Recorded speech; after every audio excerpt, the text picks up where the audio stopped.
আতা জিবরাইলুন নবী সাল্লাল্লাহু আলাইহি ওয়াসাল্লাম, একদিন জিবরাইল আলাইহিস সালাতু ওয়াস সালাম আল্লাহর নবীর কাছে আসলেন। আল্লাহর নবীর কাছে আসার পরে বললেন, ইয়া রাসূলুল্লাহ, ওগো আল্লাহর নবী, হাদিহি খাদিজা, ওই তো খাদিজাকে দেখা যায়, খাদিজা রাদিয়াল্লাহু তাআলা আনহাকে দেখা যায়, ওই তো খাদিজা, মাহা ইনাউন, তার সাথে একটি পাতিল আছে, একটা বর্তন আছে, একটা পাত্র আছে, ওই ফিহি, ওই পাত্রের মধ্যে আদামুন আও তুআমুন আও শারাবুন, ওই পাত্রের মধ্যে অথবা কোনো রুটি আছে, অথবা কোনো খাদ্য আছে, অথবা কোনো শরবত জাতীয় কোনো পানি আছে।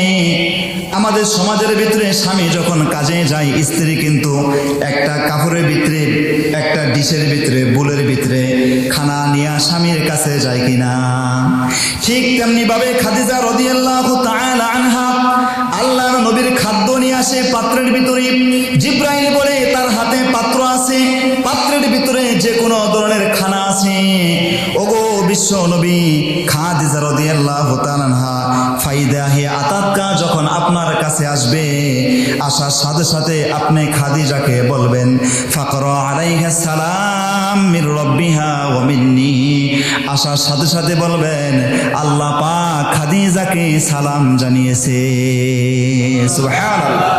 তারা কেমন বান্দা ছিলেন যে স্বয়ং আল্লাহ পাক তাদেরকে কি জানায়? সালাম জানায়। এখানে একটা বিষয় হলো, আল্লাহ বলেন মালিকুল মুলুক, বাদশার বাদশা, তার থেকে বড় এবং তার থেকে ক্ষমতাবান দুনিয়াতে কেউ আছে? আল্লাহ হয়ে যদি তার বান্দাকে সালাম দিতে পারে, তাহলে যত বড় ব্যক্তি হোক, সে কি নিচের তবকার মানুষকে সালাম দিতে পারবে?